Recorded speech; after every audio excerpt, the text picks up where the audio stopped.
Peter Crone, welcome to Roll with the Punches. Tiff, nice to be with you again in a different capacity. I know. Look, it's fair to say I've been looking forward to this chat, and might I add, it couldn't have happened on a better day because I'm going to pick your brain to do a bit of research on a workshop I'm running tonight. And I was like, oh, the most brilliant mind in the world sitting in front of me on the day, and I can just cross-check everything and see what pearls of wisdom that I can pull out from you.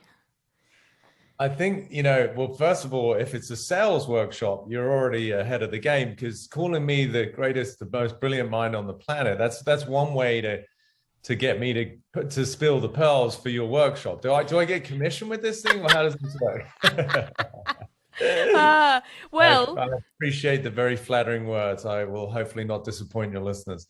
Well, I guess, you know what, part of me got a little bit nervous. So I was like, what if I have this particular conversation? And what if my perspectives change, or he debunks things for me and I'm like, oh, I don't even like what I was going to talk about.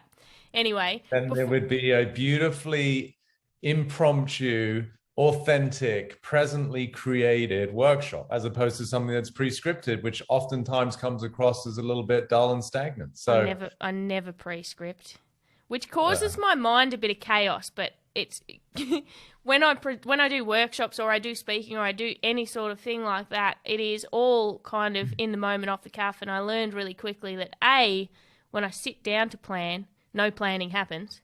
So I end up throwing out those little moments of time too far before a workshop to plan things, because I just sit there and don't actually be productive. Yep. And yeah, I think it flows out, but it causes a fair bit of kind of stress, because you think, okay, I'm putting on a 2-hour workshop. I know exactly what I want to talk about, but how do you structure it? And then if you don't, it's hard to structure things without scripting them, hey? What if it was already structured in ways that you don't even know? I feel like, well, yeah. This is why I've got you here, mate.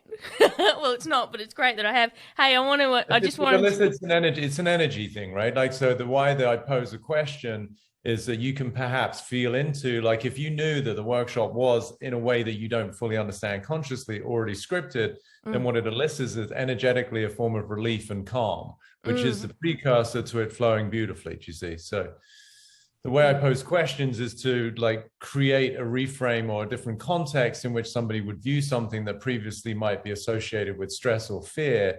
And instead, I'm causing there to be this sensation of calm, peace, or confidence, which then becomes a precursor to what it is that you want to create. I love that.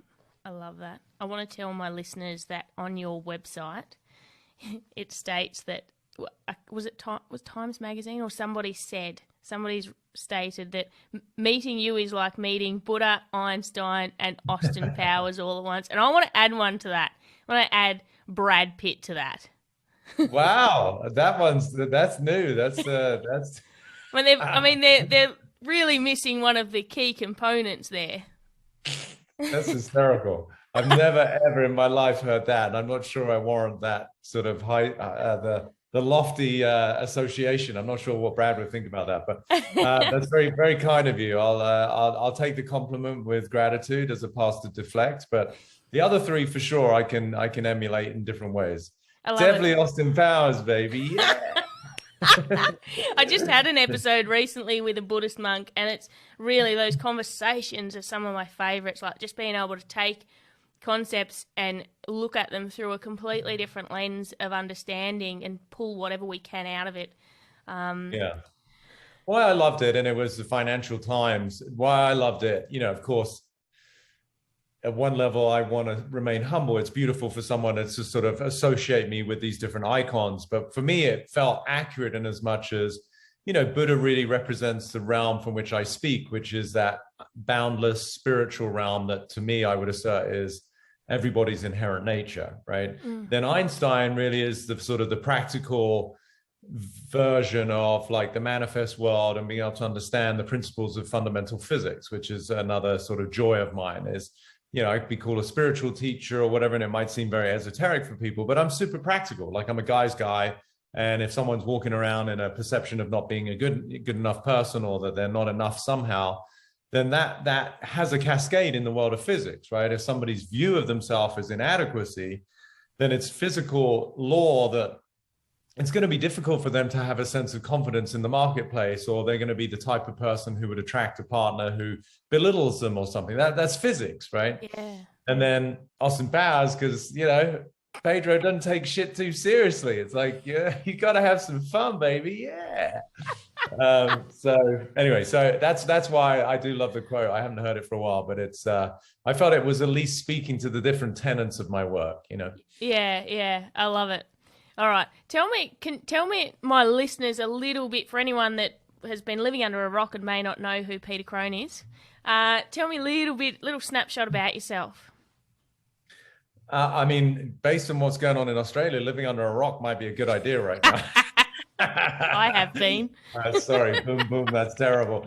A little bit about me. I mean, how far? I mean, listen, I grew up in England, British domicile. I was orphaned at a very young age, you know, sort of personal story. Mum died when I was 7, dad when I was 17. And so those events were very pivotal in ways that I, at the time, couldn't fully comprehend, but really did lend themselves to me experiencing viscerally the experience of separation and isolation, which I then later in life, as I became a little bit older and a little wiser, recognized is really the fundamental construct of the ego, is a feeling of independence or separation and individuality, where we try to forge ourselves. We want to become someone, or we want to get something, right? Everybody's dialogue is associated around this thing they call I, like, I want this, I don't want that, you know, and so this identity gets formed. But what I recognize is that its sort of anatomy is based in separation. And when you're coming from a position of separation, then you are by default going to be in a paradigm which is based in the laws of survival.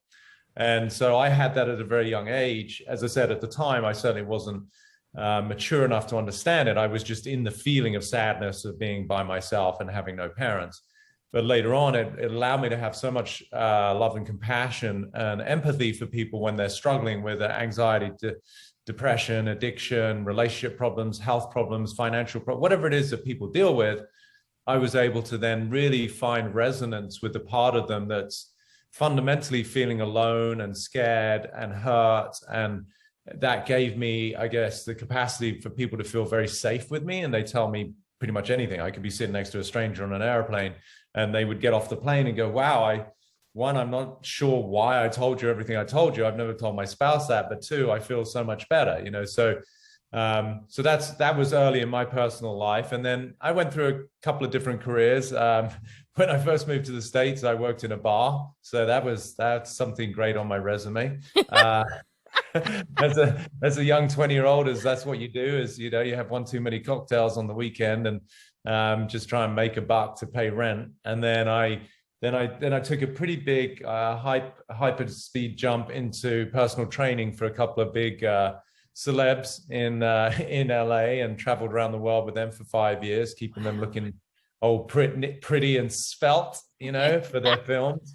So that was when I started to understand what it meant to make some money and save some money. That was an incredible experience. And then about 20 years ago is when I had my own sort of awakening, should we call it, without sounding too obnoxious or pretentious, but like really it was a shift in the fundamental view of myself. And I started my business in terms of freeing people's minds and liberating their souls and helping people step out of the realm of suffering and find total freedom and joy.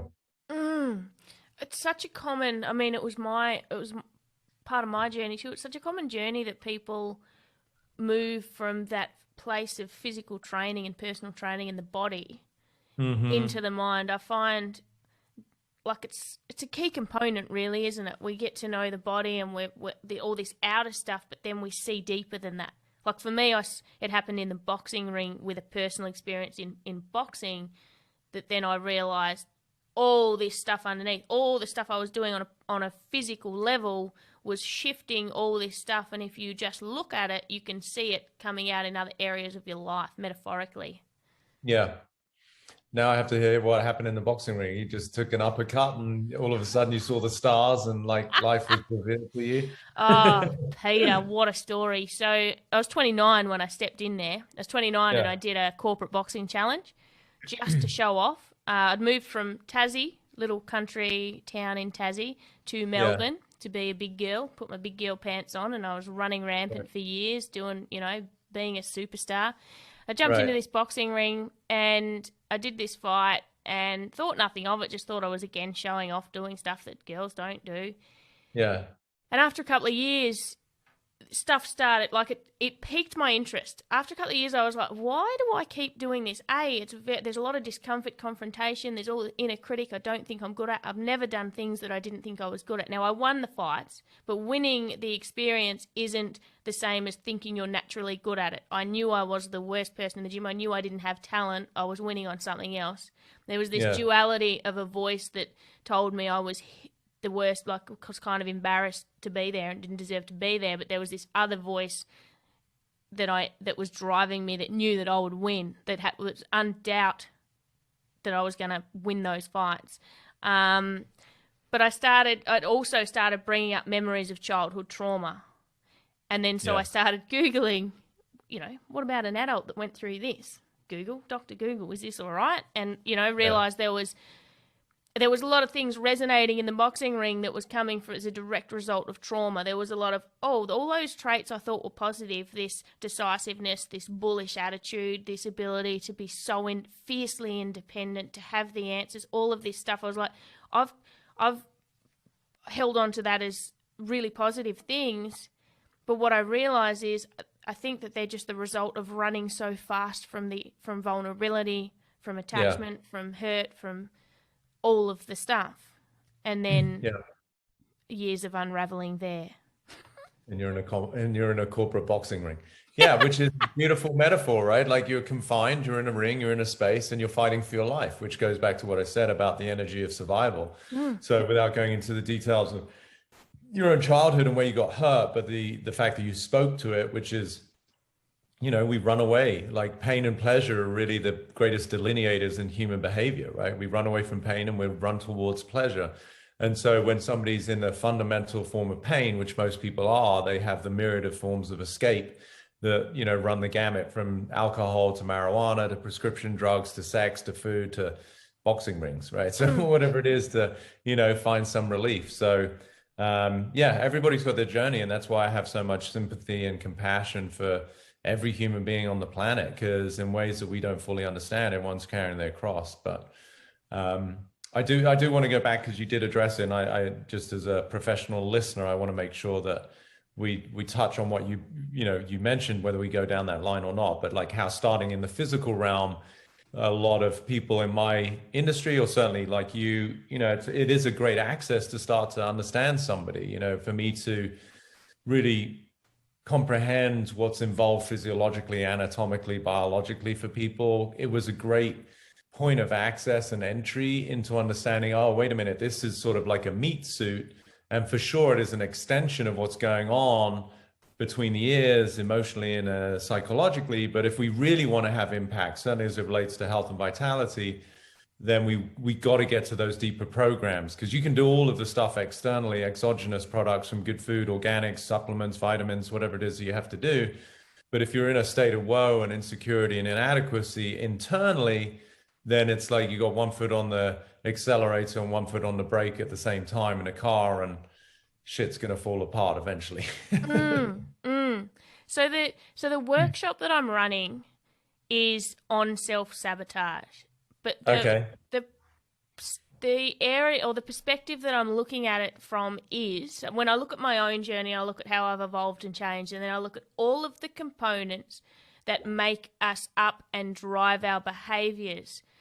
And then what I want to do is open up the conversation for a new way of thinking, so that people can discover their position in that little ecosystem. So, for example, we have our ego, we have our story, we have the way that our coping mechanisms have developed to keep us safe, and we don't always understand fully all these different dynamics, but then we have this harsh self-criticism always, and imposter syndrome, and we tell these stories about it, and then we want to fix it, so we go out looking for the answer, i.e. this workshop. I'm going to go to Tiff's workshop and I'm going to stop self-sabotaging. Right. What is self-sabotaging? Do you actually understand it? is it a coping mechanism, or are you misaligned with your values, or are you replaying something from the past, or are you trying to please someone else? Are you people pleasing? Do you understand what I'm trying to... What I understand is that you're basically asking me to write your entire workshop. Thank you. If you could do that. I mean, you just posed about 12 questions. I'm like, well, if I answer all of them, you're going to have like not a workshop for a day. You're going to have like a whole week's course. I know, right? Well, this is the thing. It's trying to unpack enough of that to get the thought process going, but it just is, it becomes so enormous because everyone's so different. Yeah. So start with one question. So like what, and then I'd love to hear what your current understanding is of that question. And then I can facilitate my view. So like you've got the self-sabotage. So you posed a ton of questions, but what is it? Like, you know, ego, you threw in a lot of stuff there. So what's one question around tonight? Well, when is it? Is it tonight? No, when's the workshop? Yep. So ask one question that comes to mind right now about the topic of self-sabotage. How do we know, I think, how do we define when we are self-sabotaging, and how do we know that our story is correct? How do we get past our story? So I think of me before the boxing ring. I had all these answers and I believed them, but I was not very self-aware. So I was driven a lot by coping mechanisms. My coping mechanism was to keep a wall up and not let people close and leave things. So I had a story based on that for my current level of my self-awareness that was comfortable and it fit, and I knew it. Yeah. But it wasn't the case. So I needed to move through all these levels of that. So what was the story that like was the root cause for having the wall?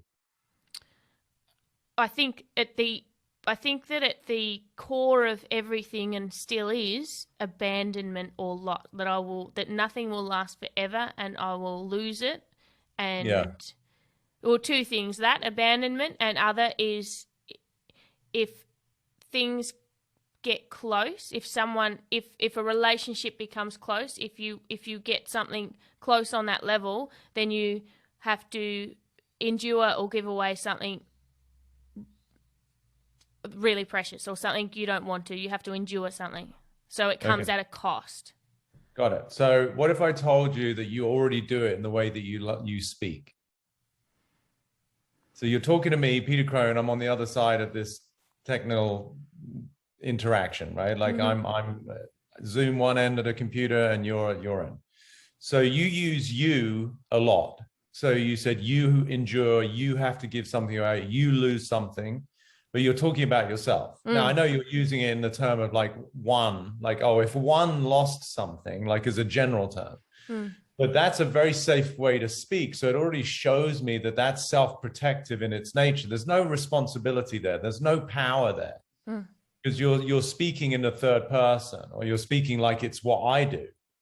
You know, you have to give up something, or you are abandoned, right? So share, because you're onto something and I want to help you, but like put it in the first person. So number one is I feel abandonment, or I'm worried about abandonment. I put up a wall. And you're going to slip, by the way, but I'll call you out. So, so over to you, Tiff. Let's go. All right, Peter Crone. I put walls up, and I've noticed recently, and I thought I was overcoming it, but I've noticed that I do think that that things will be lost, that nothing that is precious to me will be safe. Right. So you said when someone gets close to you, what happens? When someone gets close to me, there is an ulterior motive, and I will have to endure something or pain. There will be pain, or there will be something else. Okay, well, this is good. This is better. So there's one thing you did say that I'd say is actually accurate, but you're categorizing it as a fear, which is nothing lasts forever, right? That's the words you use, right? Nothing lasts forever. So actually, I'd say that's accurate. that's called life, right? That's what Gen Kelsang Dorn Ying said. Yeah, it's just nothing lasts forever. Everything is impermanent, right? So, it's like recognize, okay, that's great. But the way you contextualize it, there's a fear there, right? Like it's got some story of loss, right? If nothing lasts forever, but for Tiff, it's like nothing lasts forever. And I don't like that, or that makes me feel abandoned, right? Do you see what I'm saying? Like you've collapsed, nothing lasts forever with what sounds like things of value to you, especially relationships. Right. It's one thing to say nothing lasts forever, like, that flower outside my house, it's not going to last forever. Like, but there's no charge around that. Like, it's like, yeah, I know that, but for you, it's like nothing lasts forever. But the subtext of that concern as a statement is around relationships, right? So if you were to meet someone, you fall in love, you have this beautiful connection, then the fear that creates the need for the wall is, well, it's not going to last forever anyway. So then what's the point of getting involved? Because it's not going to last forever and I'm going to get hurt. So let's make sure I don't go there. That would be part of your self-sabotage mechanism. Make sense? Great. Awesome. So we're starting to see what's going on between those ears over there. It's a party. Yeah. Yeah. You might need some drugs for the current program. Definitely a party. So the abandonment is a very, very, it's an adult way of saying something that actually is reflective of a child's hurt, right? So what is abandonment but through the eyes of a child? So a child doesn't go, I feel abandoned, right? That becomes a psychological analysis or a way of like putting something in a box that now sounds very polite and professional. But what's actually going on? What's beneath the surface in a real, raw, authentic way?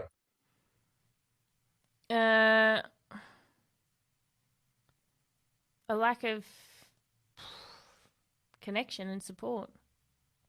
Yeah, so if you don't have connection, so think about it just in real simple terms. If you're being abandoned, what's actually happening? You're being rejected.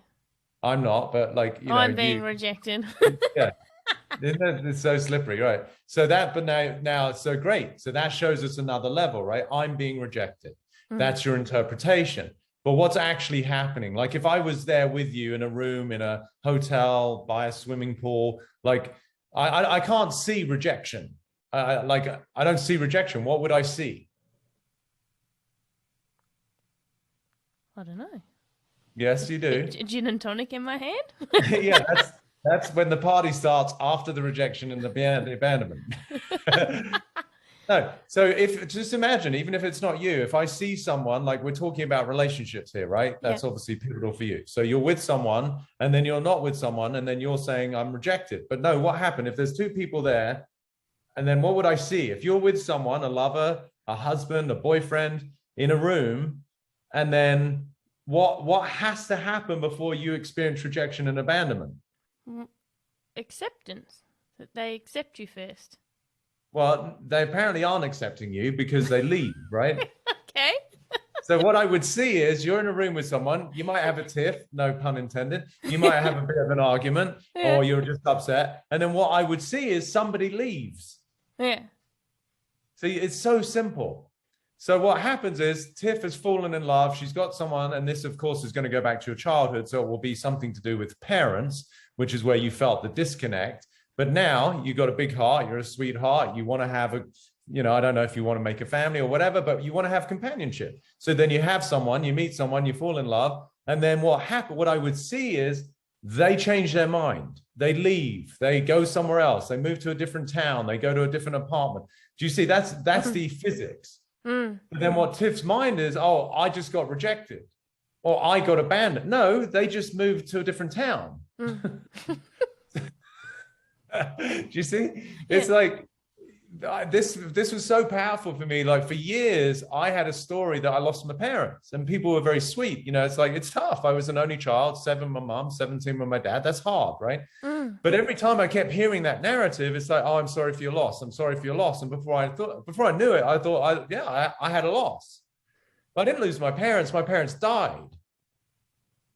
Do you see? This is why words are so important. If I lose something, then what does it say? It says there's something about me that's now incomplete or I'm missing something. And that's not to say that I don't, quote unquote, miss my parents. I loved my parents, but that's also not my role in terms of the big scheme of life. Apparently, based on their karma, that was the journey that they were meant to go through. But what's happening for you in your relationships, and hopefully a lot of people listening are going to get something from this in their own relationship, especially if they've struggled with partners leaving them or divorce or whatever, is no one's ever rejected you. They just left. And they said whatever they said. They fell for someone else. They became gay. They're going to be celibate. I don't know what their excuse was. You make terrible fucking eggs. I mean, like, they could have had any story, but the point is they just decided not to be with you. You, energetically, what that did is it revealed the story of rejection, which is in you, not over there with them. That's the irony is, so this goes back to your self-sabotage, is you were rejecting you before they even got a chance. This is the dichotomy. So when I talk about it, think about it, talk about it in the context of other people, everything has so much clarity. Yes. And then enter the human body that has all of these, the nervous system and the emotions and the your biochemicals, and then it's harder to live in alignment with that story. Like, I get the story. Yeah. I watch myself now with relationships, and I see what behaviors happen, and I see how things in all different dynamics make me feel, but then I still can witness things happen, behaviors happen in a certain way, or I go, look at you, must be so difficult to get to know. Why are you doing that when you don't want to do that or be that person? Great, perfect. So that's beautiful. So what kind of person would do that? What must they feel about themselves?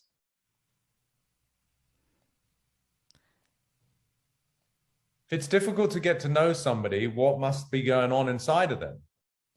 Shame. Shame for, yeah. That's beautiful. Like, I could feel that as you said that word, right? Like, I could really feel that's part of your experience. That's tough. So you must have over the years heard things that led to the experience of shame.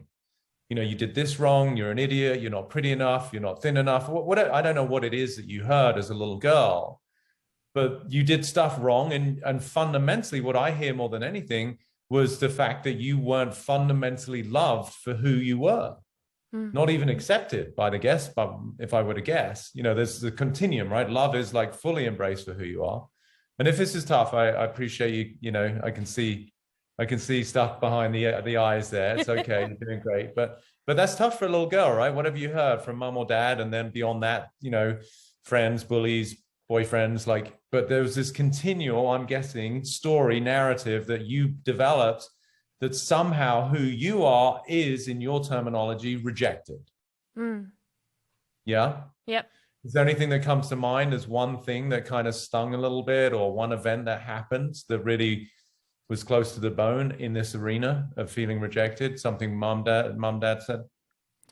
Well, I feel like I've got a very avoidant attachment style, and I know that is something that we develop at a very, very young age. So my idea over kind of the result of where I'm at now has evolved over time, because I would have once said, this happened to me, right? So when I was young, for quite a few years, I was sexually abused. So this happened to me, so now I'm like this. And now I say, that happened to me because I had this attachment style already. So there's a lot of variables that I guess I can't always just point at one different thing. Yeah. But I mean, that's the real, and it's the shame of holding on to that until 29, 30 before opening up. It's holding on to that story, it's holding on to that and putting it somewhere where you think you don't remember, you think it doesn't exist. But then you create a whole new self in the world. Yeah, it's like, I, and then I'm always hiding that person. So it's like, I think you then develop the ability to not. Right, Got it. Because this is the only way you get to own it. I don't have that experience, and you're talking to me, right? So I want you to be powerful. I want you to be responsible. So you hide it. I don't hide it. Yeah, I hide it. I hid it. And then I developed a person that was acceptable in the world, and I never admitted that, and then it came up, and then you've got to, I've got to unpack it. There you go. Great. So one thing I noticed with a couple of relationships, fairly fleeting relationships, but very quickly I was connecting with toxic relationships. But I would also have a lot of self-awareness, and I owned that really quickly. Like, okay, I'm not ready to connect with people, because when I do, I'm connecting with people that are emotionally unavailable or damaged, what they have their own story. So now I don't connect at all. Right. Yeah. So that's the strategy to survive, right? Yeah. That's the wall, but that doesn't actually rectify anything. Right. It's like you walk into a room that like has got really bad mold in the carpet, and you just keep spraying one of these horrible chemical odor removers or whatever. Like nothing's actually been resolved. It's a mask, right? Yes. Yeah. So a few things that you said. And first of all, listen, I didn't know this is where we go today. You probably didn't know this is where we're going today. And you're like, God damn it, Peter Crone. Like he just pulled shit out of everybody. But anyway, you're fortunately not the only podcast host to, bring out the laundry. So I really appreciate it. And the fact that you're trusting me, and, for your listeners at home, I'm sure there's an immense amount of value. So the first thing I want to say is I have so much love and compassion for what that little girl went through, because sadly, it's incredibly common. And I think even more so now with the madness of the world that we live in. So I can't imagine what that was like and how scary that was. And I wouldn't wish that upon anyone. So, thank you for having the courage to share that, because it will help people who've been through the same thing. So that aside, you're obviously smart. You've done a lot of work, but that little girl developed an experience which is really in the realm of fear. Right? That's a very scary, confusing, and hurtful experience. And so it's only natural that that little girl is going to want to protect herself. If we look at an animal, say a dog, if a dog is abused in its way, like it's hit with a stick or with a hand, then it doesn't take long before you start going near the dog with a hand, and it will start to growl in anticipation of thinking it's going to be hit, even if the hand belongs to a child who just wants to pet the dog in a very loving way, right? So it's developed a relationship to the world around it that is fundamentally coming from a place of self-preservation. Makes sense?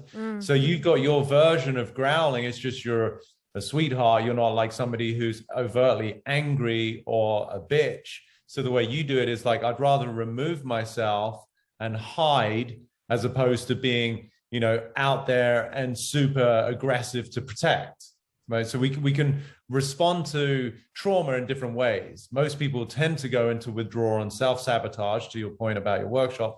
Some people tend to become the persecutors themselves, right? Where they're the ones who are the hurt people that hurt people, as they say. You could turn into somebody who now sexually abuses somebody else as your outlet to try and regain power, because that's what you went through.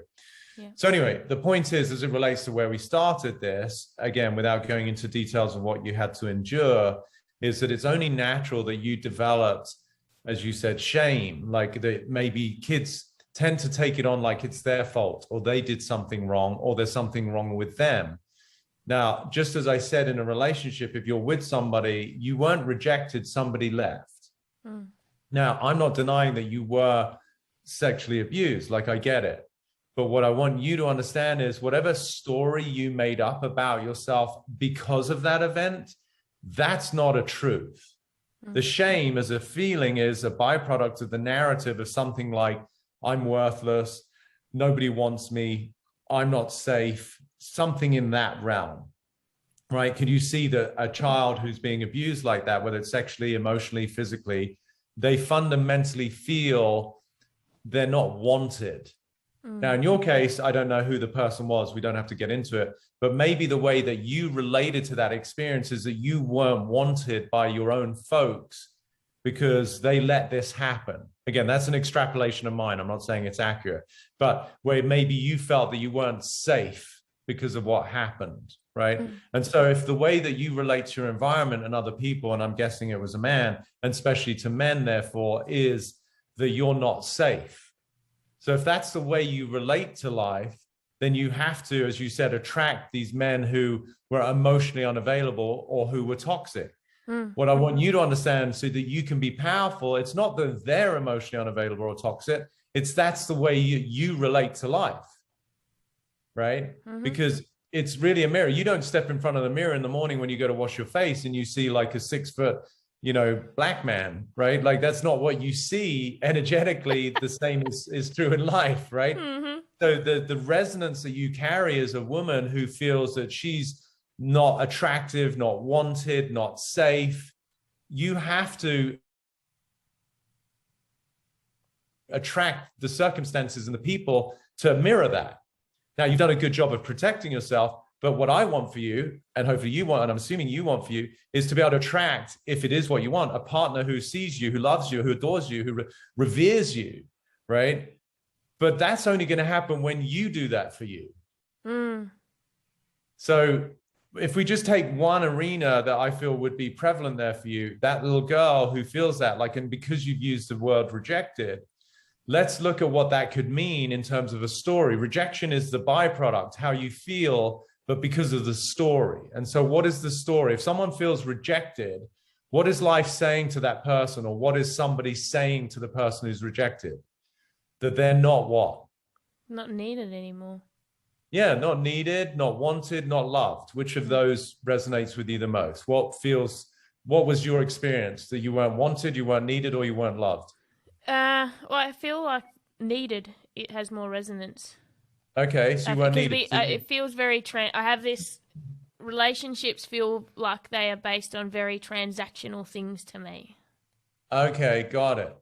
Yeah, which makes sense for sexual abuse, right? Because sometimes when you're only being quote unquote given any attention, and this is why it gets very confusing for kids, because sometimes it's very sad, but the abuse is the only form of attention they get. And so for a human, we want to have connection, we want to have touch, and it becomes children can feel very guilty because in a home where they're not getting love and affection from other, like maybe their parents or siblings, they find that when they're getting abused, it's actually some form of attention.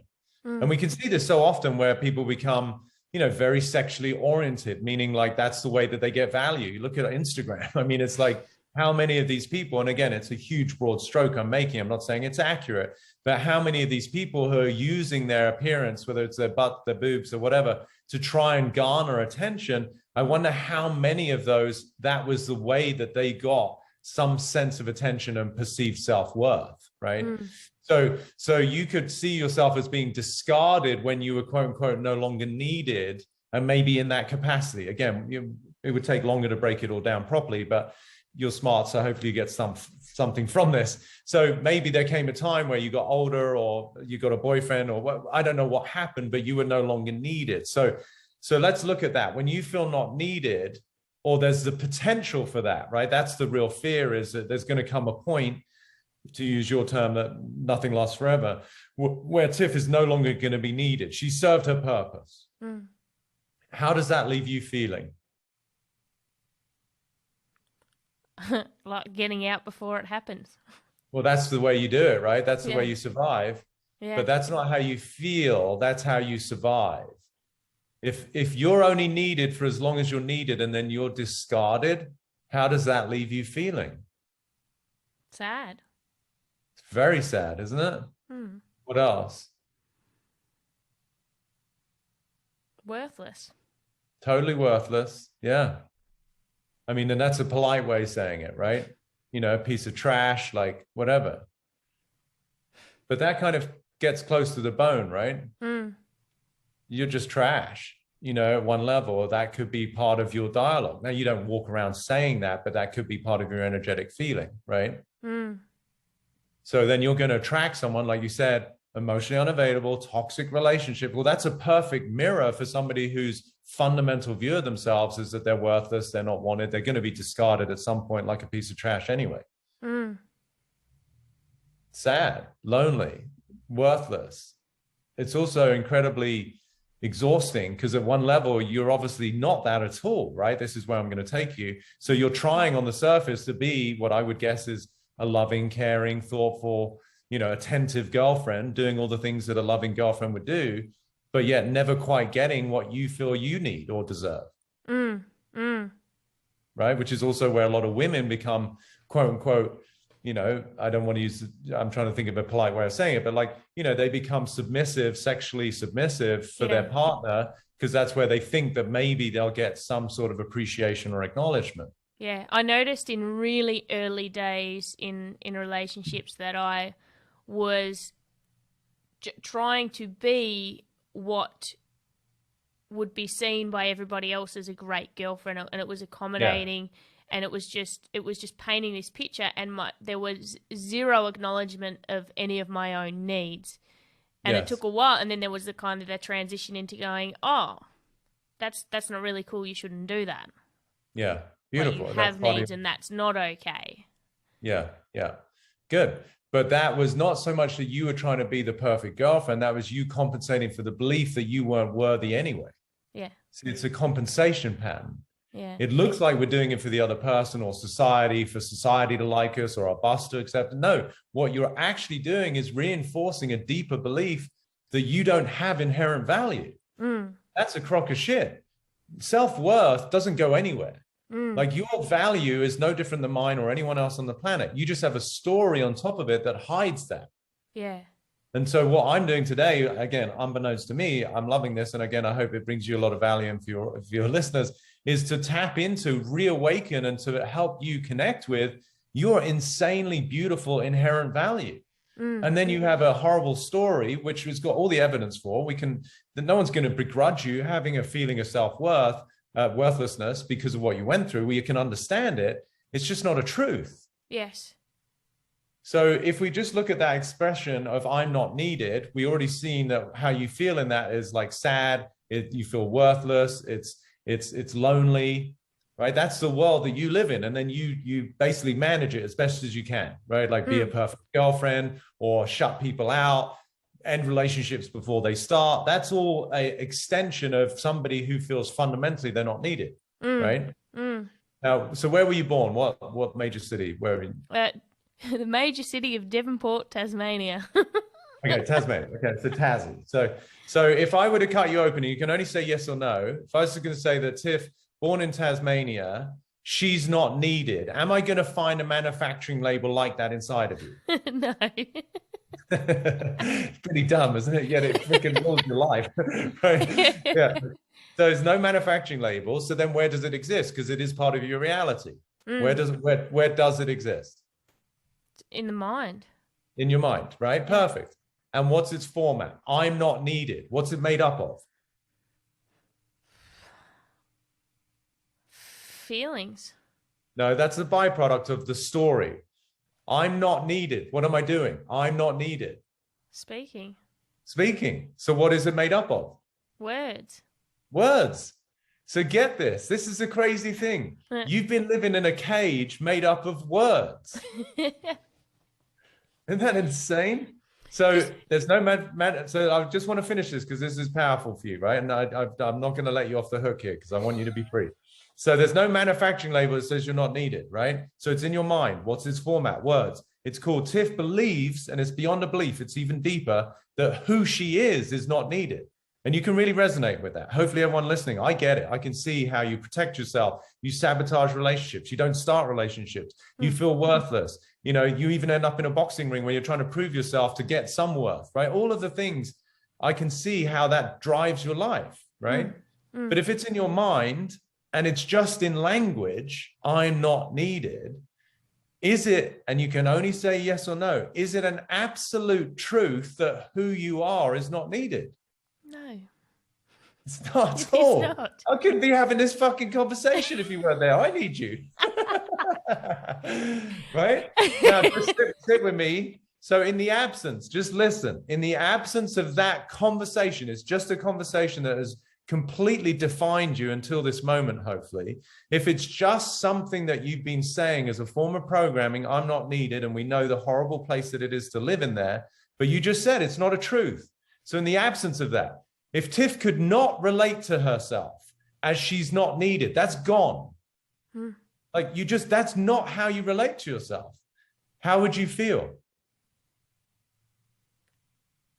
Needed. Feel good. Yeah.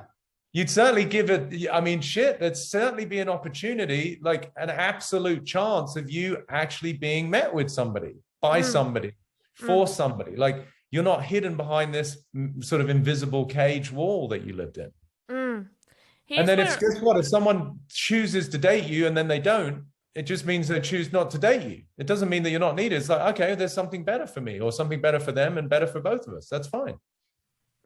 Here's where I struggle. I struggle with like I said, the logical, analytical side of it, the story, that's always been something that can make a lot of sense to me. But then it's the internal reactions, and I'll use the example of, let's say, accommodating. So one of the or processing of emotions. I was strong in the boxing ring because I'd stepped in there and I didn't process emotions in the moment when I was in a state of fight or flight. So I would be in the boxing ring and people would be like, "Oh, aren't you scared of getting punched in the face? Aren't you this?" I was like, "No." And then after all, I was like, "Why aren't I? Why is that not frightening to me? Why don't I get emotional? I get flighty and angry and I'm a Taurus, so I can get, snappy out of the ring." I was like, "Oh, if I could just get angry in the ring," but I don't.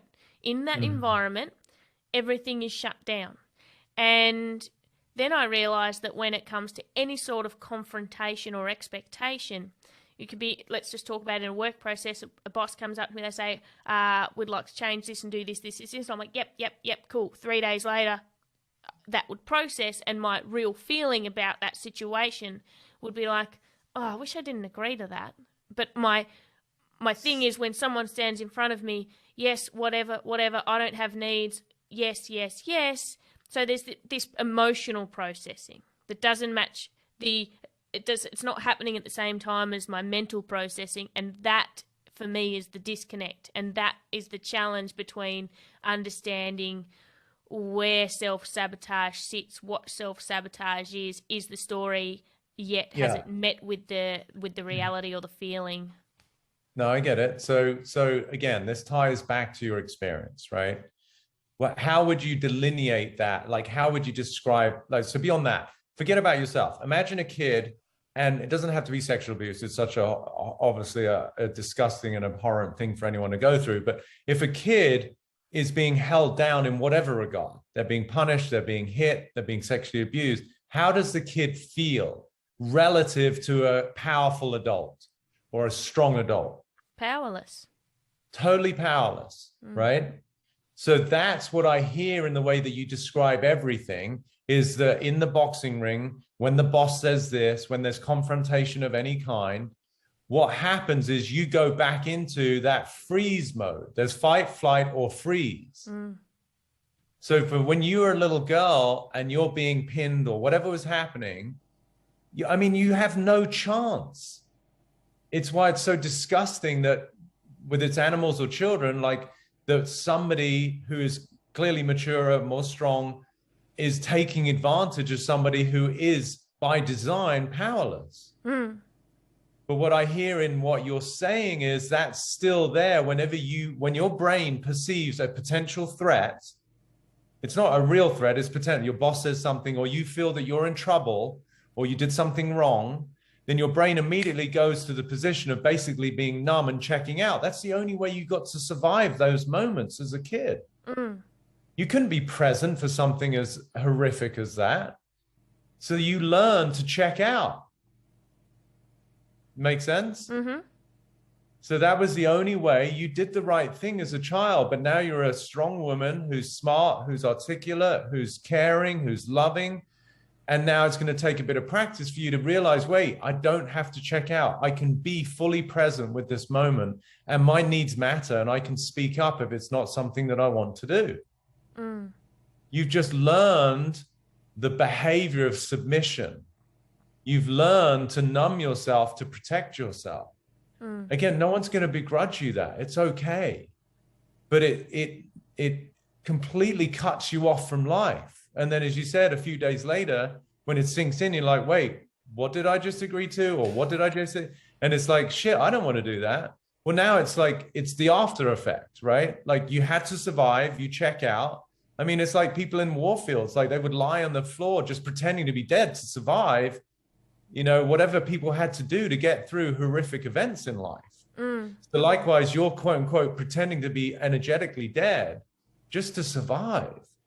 But now it's time for you to be alive. It's time for you to step out of the shackles of these stories that you've created subsequent to horrible experiences but you're no longer, quote unquote, being abused by someone. You're being abused by your own thoughts and by your own patterns.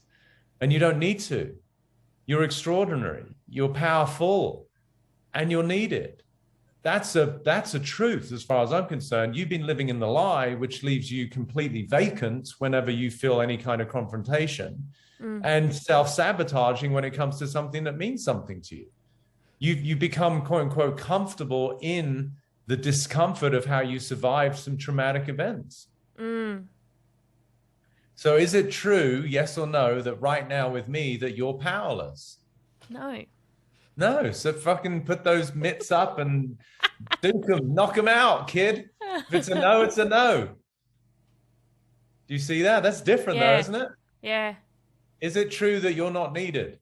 No. Is it true that you're powerless? No. No, that's a different woman right there.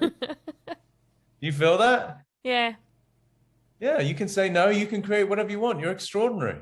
But what you've been doing is reinforcing, that's the self-sabotage pattern you've had, is you constantly get to be right. The ego just wants to be right about itself. What's crazy is the ego is just being right about beliefs of inadequacy, insecurity, scarcity. It's like, wow, that's so inspiring. You constantly get to be right about the fact that you're a piece of trash, or like, well done. It's like, I'm so inspired. It's like, and I get it. But it's stupid. This is why people are suffering and they're so unhappy and they drink, and because people are in pain, and this is why we need more love and compassion for one another, and especially ourselves. You've been through a lot, but you've been living energetically in that same fingerprint and that same footprint of what you went through, which you did whatever you had to survive. And now you're still in that cage. And well, hopefully from a few minutes ago, you're no longer in it. It's like, fuck that. I'm out of it. I'm out of here. Yeah. Yeah. So what becomes available for Tiff in the absence of feeling not needed, in the absence of feeling powerless? If those are gone, you can't feel not needed, and you can't feel powerless. What rushes through you? What do you feel? Can I mention something that just jumped in my head? Please. There was a time, I can't remember how long ago, but where I noticed that, so I'd like your opinion on this, sir. I noticed that when that I would have an adverse emotional reaction to people needing me. So I felt that when someone needed or relied on me or needed me, it was an intense feeling for me, and I would really push back on that. What's that all about? That's the same thing. It's the same thing, because that's too much pressure. I don't know what you heard or what, like, again, we're getting into very personal details, but you maybe have heard the word need when you were very young, and maybe even during the abuse. Like, perpetrators can be very like creepy and like, oh, I need you, and I need you to do this for me. And I don't know I've heard so many people's stories that I have just so much compassion for this whole realm. It's pretty vile, but that's what children get told. Oh, do this for me. And like, you're so valuable to me if you do that. And oh, I need you to do that. I don't know what's in there in your brain. It's really irrelevant. I just want you to understand the equation of thinking that you need to do something in order to be valued is erroneous. It's not true. Your value is inherent. Just being you is enough, right? So when you feel that energy of someone saying, oh, they need you, it's going to trigger that same like cringy feeling, or the fear of, well, you need me now, but what happens when you don't need me after? Then I'm going to be left alone, abandoned, and rejected again. Do you see? So it's still the same mechanism that's playing out in you. And I'm inviting you today to step out of it and see the whole thing for what it is, which is just a story. Yeah. You're completely free. That is your nature. You're completely valuable. That is your nature. And then you have a story that has been a disservice to you. Understandable. We have compassion for it. We can really see where it came from, but it just is a crock of shit. And you've been pretending that you're powerless and you're not needed. And I'm saying, stop. Do you know what's really funny? What's really funny is, as you were talking then, a switch just flipped, and I was like, part of my mind is agreeing, but going, yeah, but, and still holding it and going, yeah, I know that, yeah, but, I know that, yeah, but, Yeah. and I was like that's the actual piece of the puzzle. Yeah. Yeah, that's the ego that wants to be right, that's holding on for dear life because it knows its life is coming to an end right now.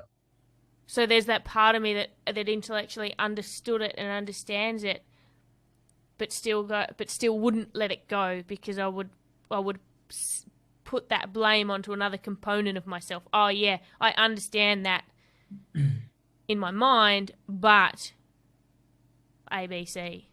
Yeah, but that's not you. That's a conversation in your head that is founded in, I don't know, 3+ decades. I don't know how old you are, but 3+ decades of programming. Yeah. We've been on here for an hour, and we've been talking about this maybe for like 30 minutes specifically, right? So you got 30 minutes or 3+ decades. It's like, which one's going to have a bit more momentum, right? I mean, I'm good. I'm not a fucking wizard, It's like, it's like, I don't know anyone who does this as well as me. And you got like 30+ years of pretty convincing programming, right? Yeah. I'm appealing to deeper intelligence. I'm appealing to the nature of your soul that wants to be born beyond the limits of your ego.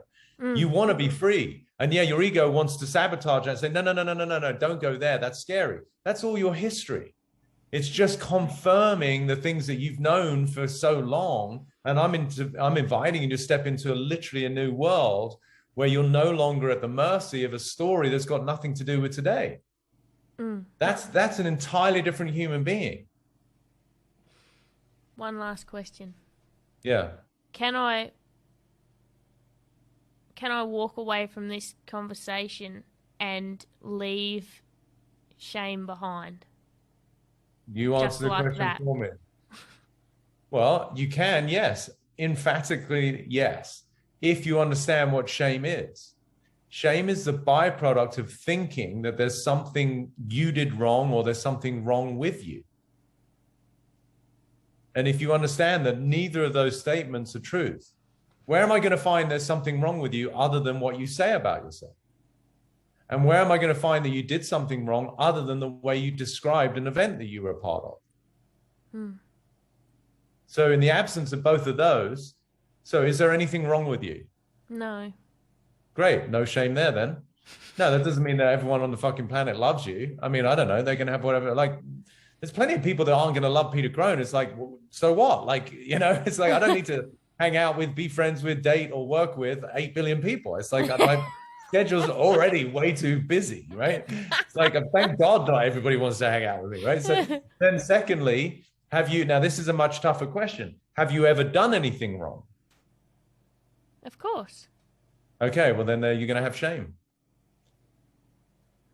I want you to consider you've never done anything wrong. You've done what you've done and it had consequences. I'm not saying that you made wise choices. I'm not saying that you didn't do shit that was illegal. I'm not saying that you didn't do stuff that got you in trouble.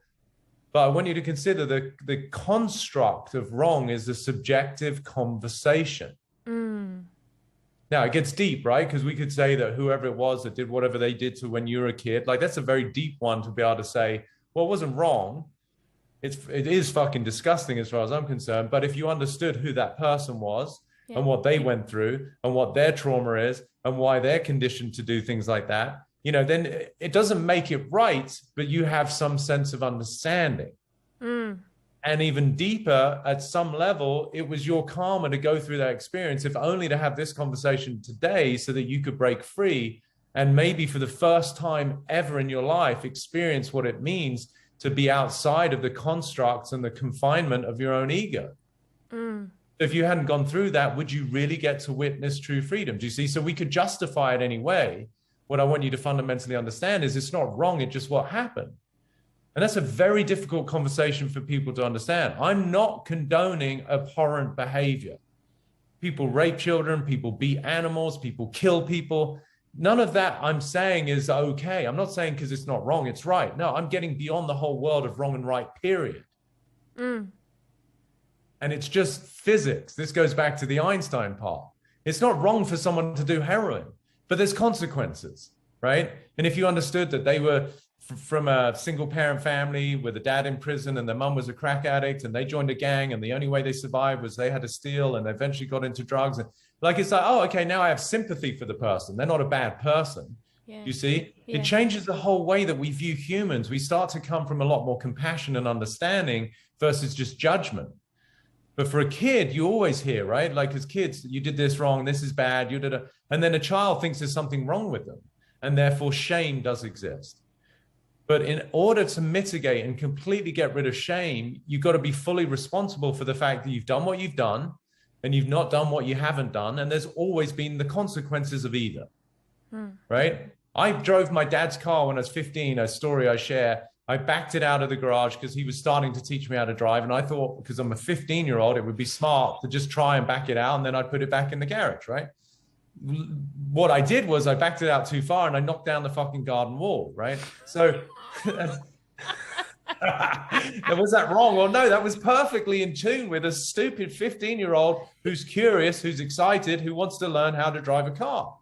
My dad, God bless him, was a very loving man. So he laughed and we figured it out. I don't know what I did. I can't remember. I worked and I paid it off or I built it with him. You know, there's consequences. But for most parents, that kid probably got spanked, got hit, got shamed.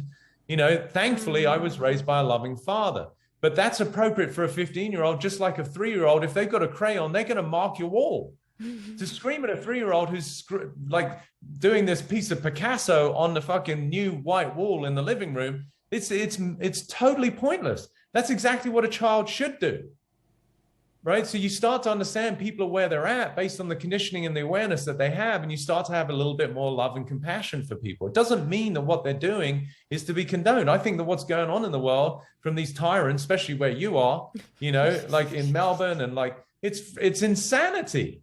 Yeah, it's insanity. It's being driven by people who are completely ignorant, driving for power and control. It's got nothing to do with love and compassion or kindness. It's got nothing to do with health, even though that's the pretense, right? Oh, this is for your health. Okay, then why are you beating the shit out of people with batons and tear gas at protests, right? Yeah, no, this is all for your health. I mean, it's just lies upon lies, right? So it doesn't condone behavior. But if we're to mature as a species and become actually evolved and awakened, we have to start being responsible for the fact that we could keep perpetuating these stories that only exacerbate our feeling of shame and guilt and hurt. And then we just perpetuate that into the world around us. Like happy people don't hurt people, right? It's only people who haven't done the work. Like you're a good person, but if your feeling of shame not being needed and that you're powerless, that's what we kind of see in people in positions of authority. They compensate by being powerful and trying to control people. It's like you're trying to impress people in the boxing ring to get some sense of worth was your compensation. People who feel really weak and they were the ones that felt powerless at school or picked on, they try and get in positions of authority as a compensation. Do you see how that? So it's all survival strategies. So now we see these absolute lunatics in positions of authority in government who really are just wounded people who are very powerless in terms of their own perception of themselves, or they might just be absolutely evil and sinister. There's that too. But they're just basically, you know, trying to compensate for the fact that at a deep level, they don't know their true nature of love, of kindness, and actual unity. But now you've got a shot finally. You've got a shot of actually really maybe having a beautiful relationship. I don't even know what your status is, but like at least you could connect with somebody and go, wow. I have a dog. Yeah, cool, of course. Someone like you is bound to have a fucking animal because it's like at least there I'm going to be needed. I got to take him out for a walk and give him food. A part of the reason I got that dog was to work on the whole commitment to another being thing. Yeah, well, here's your opportunity. Here's your commitment to you. Fair You call. got it, right? You got it. Right? Yeah. How about commitment to me and how amazing I am, says Tiff, right? I'm going to commit to myself. I'm loving, I'm kind, I'm caring. I go out of my way. I even try and be a perfect girlfriend. I even try and knock people out in a boxing ring. That's how committed I am to trying to be a good person. But what I'm going to do is bring all that energy to myself. I'm so kind, I'm so sweet, I'm so caring, and anyone would be super lucky to be with me. How's that story? That's a good story. Yeah, you can live with that one? Don't fuck it up. You've got self-sabotage workshop tonight. So. I have myself under the microscope for it as well. Yeah, well, you do now. I really appreciate your courage to share all that. Again, I didn't know that's where it's going to go, but even though it was all about you, hopefully people could listen to their own equivalent stories of shame and woe and inadequacies by virtue of you sharing yours. And yeah, it's what people struggle with every day. And all I'm saying is, you know, I hate to break it to you, there's nothing wrong with you. Thank goodness. Yeah. Thank you. Most people try and prove the otherwise, right? No, I'll show you that I'm a complete idiot. I'll prove to you no one wants me. Watch. It's like, okay, well done. No, I'm definitely wanting to walk in the other direction. That's for sure. Yeah. Yeah, do it. That's what your soul craves. You know, you've got so much to share. Don't be stingy, hiding behind this invisible cage of feeling inadequate and not wanted. It's beneath you, you know. Now there's no judgment because it was a blind spot, but now you can see it. You can be responsible and go, okay, yeah, I've got a lot to offer. Let's get going. Bam, Peter Crone. You've schooled me. Thank you. You've been croned. I've been croned. How do my listeners follow you, find you out online, do any of the stuff that you have available? Instagram is Peter Crone Official, and then website is just petercrone.com. There's some different resources. I mean, I put out so much stuff with all the podcasts, but then if people did want to dive into some workshops, you know, depending on when this airs, I don't know, but there's different workshops people can buy that I've done. And at the beginning of the year, actually, I'm going to be doing a coaching course, which we get as probably the number one request. Like, oh my God, like I want to learn to do what you do. So depending again when this comes out, be about a week. Oh, really? Oh, okay. Although I should say, last time I had quite a deep dive unexpected therapy session. It took me a month to get that episode up, but I feel like I'll get this one up quicker. Yeah, let's get it out. I'm used to talking now. Okay, good. Well, in that case, if it's that quickly, we're doing at the end of this month, October, a little Q&A workshop about creating a life of fulfillment, like how to actually, in all arenas of your life, find what it means to be truly fulfilled. So, and it's my lowest entry point thing I've done. It's less than $100, which I haven't done before. So hopefully we'll get a lot of people jump in and find a little bit more joy and purpose in their life. Amazing. Might have to jump into that myself. Yes, indeed. Now that you're fully needed, it's like, oh, I've got to get busy fulfilling on all the things that people need me for. This is it. Oh, thank you so much. It's been such a pleasure to see you again. Likewise, my dear. And thank you for being such a sport and let me get into the corners of your mind. Oh, those deep, dark corners.